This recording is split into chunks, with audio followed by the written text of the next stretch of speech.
Good afternoon to everyone. Myself Ms.R.Rajeswari, working as Dean of Student Affairs and Assistant Professor of English in Theivanai College for Women Autonomous, Villupuram. My area of specialization is African American literature and feminism, and that's why today I have taken this beautiful text, How It Feels to Be Colored to Me by Zora Neale Hurston. Zora Neale Hurston is an African American writer, a well-known writer. And what is so special about this text is, and whenever we talk about African American literature or feminism, people will be talking about double oppression and intersectionality. But this lady, Zora Neale Hurston, they will be talking about their suppressions and their pains. But she is totally different. She talks about her positive views, and the entire text is filled with optimism. So that's why I was much interested in this text, How It Feels to Be Colored to Me. And so today I am going to share the text with you in a nutshell. When moving to the text, this text talks about the childhood experiences of Zora Neale Hurston. And when the text starts, she talks with the audience about her childhood days in Eatonville, which is a Nigerian town. And until she lives in Eatonville, she never felt her race. And she feels very happy like any other people in the town. Even she couldn't recognize any difference among herself and the white people. But even when white people comes to her village for a visit, she feels very happy, and she was the first one to have a kind of conversation with the white people. Even her parents wants her not to talk with the white people. She very bravely she engages in a conversation with white people, and she entertains with them. But for the first time in her life, when Zora Neale Hurston moved to Jacksonville at the age of 13 for a higher education, and there she feels her color for the first time. When she was mingled with the group of other races, particularly with white people, there she felt her color for the first time. And she says that here you could see the text, that she became fast brown, warranted not to rub nor run.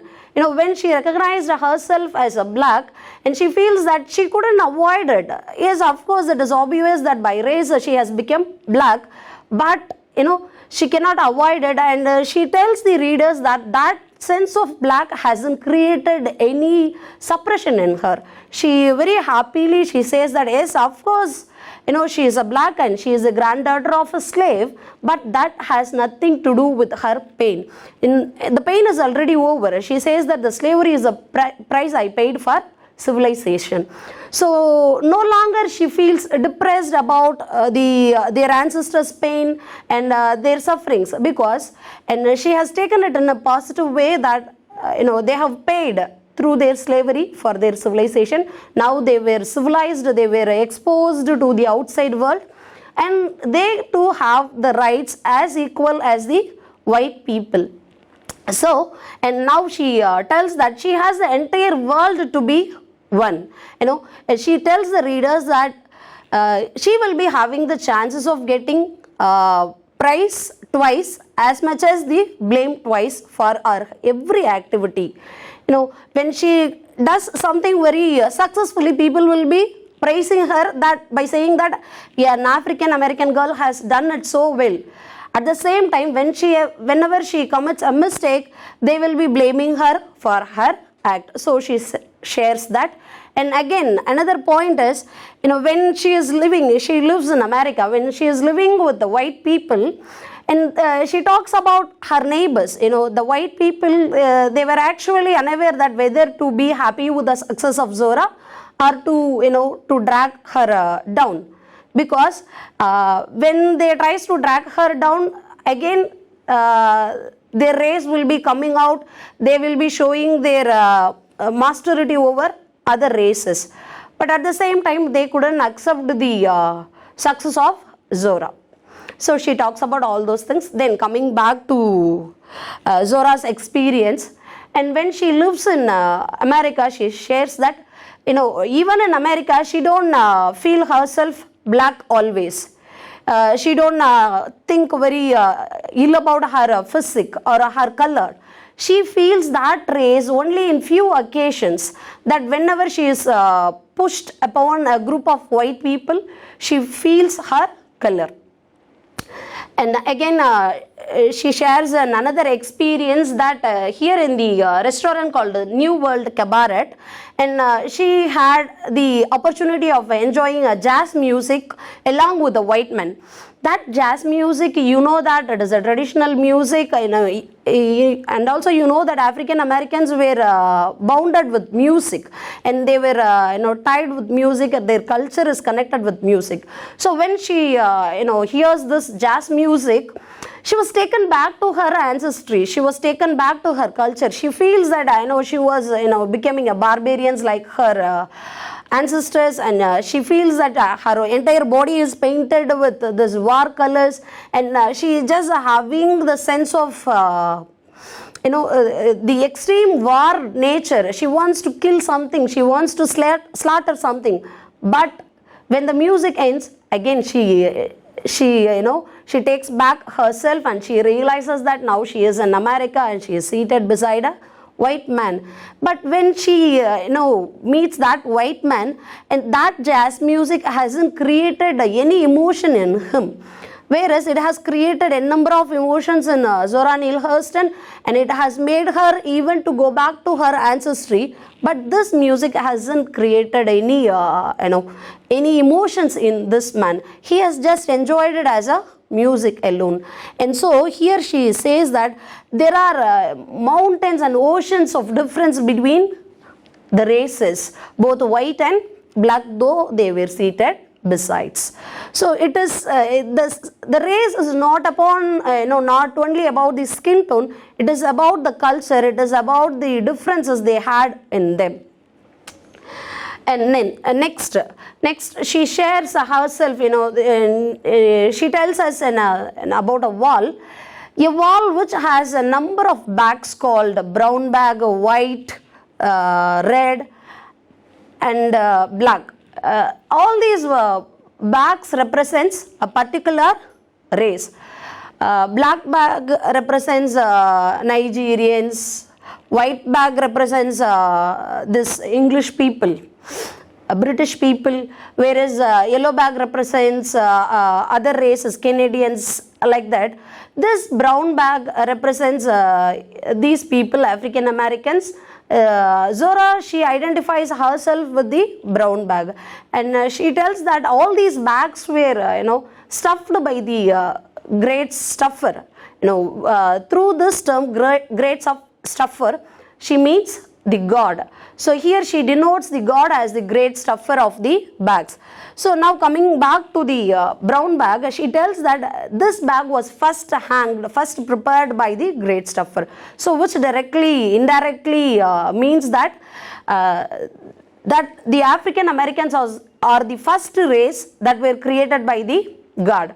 So she tells that the brown bag is filled with a number of miscellaneous items. You should keenly watch that. That bag is not filled with any valuable things. It is filled with miscellaneous things. That there are little things called a water diamond, a broken glass, a rusty knife, a old shoes that was prepared for the road that never was and never will be, and also a nail. And it was a very beautiful line that a nail bent under the things of weight that is too heavy for any nail. That I'll explain later. There are many miscellaneous items. Now what she tells, these miscellaneous items represents their identity, their hope. This broken glass represents their identity. Though their identity was broken, but still it is there in the bag. That bag couldn't empty it fully without the pieces of that broken glass. And like that, though the African American people can change themselves according to the American culture, but still their own identity, their own originality is there within them in a corner. And like that, the shoe represents their hope, that they were having the hope for their world, which was their own world, which was not there, and she tells that which won't be there, but still they have the hope for their new world. And like that there will be water diamond, a less precious thing, but all those things were very important. And coming to that nail, she compares herself with the nail, herself in the sense that she represents her entire race. The nail bent under the things of weight of things that is too heavy for any nail. That, for example, a nail, if a nail can take only 5 kgs of weight, if you hang more than 10 kgs, any nail will bend, not only that particular nail. What it represents here, that if a number of problem is given to people, that they will be loaded with depression, like African Americans. Usually there is a criticism called African American people will always talks about their sufferings, their pain, because they have undergone so much of sufferings, they have undergone so much of pain in their life throughout their past days. That is why they were telling or talking about their own pain. Even if that much of pain is given to even a white man or any other race, that they will also have that kind of attitude. That is what the beautiful line says, that a nail bent under the weight of things, that is too heavy for any nail. So that brown bag is filled with all those miscellaneous stuffs. Now Zora is telling that, could the bag be emptied? Now you tell me that could the bag be emptied without altering the content? Yes, of course the bag can be emptied. We can take out all the things from the bag, but still we can restuff it. We can take all the things from the bag and we can restuff like that we can alter the attitudes, behaviors, and even the way of looking of African American, and we can make them to adopt to the American culture. But still, as I have already stated, there will be few pieces of broken glasses and dried flowers, which means or which represents their own identity, which represents their own culture. Like that, and throughout their life, these African American people will be having their own identity, their own culture, even if they started adapting to the modern ways or new culture, American culture, whatever it may be. Still, they will be having their own individualities, their own identity, their own culture. So that is why, and she says that who knows, that maybe that is why the great stuffer of the bag created the brown bag in the first place, because it was very easy to create other cultures, other people from this African American people, African American culture. That's why maybe the great stuffer of the bag has created them in the first place. So this is what the nutshell of the text, right? When we talk about, when we have enough time, we can go the text wise. We can go text wise. It was a very beautiful text. So as I have stated earlier, you couldn't see such kind of text from any other African American writers, because even I have read many other African American writers. They will be talking about their problems. Particularly they talk about double oppression, intersectionality and other items. But she was a very optimistic writer. So that's why I have chosen it. Thank you for listening. Thank you. உலகத்தரமான கல்லூரி உங்கள் ஊரில். Deivanai Ammal college for women, autonomous, Villupuram. உங்கள் எதிர்காலம் உங்கள் கையில்.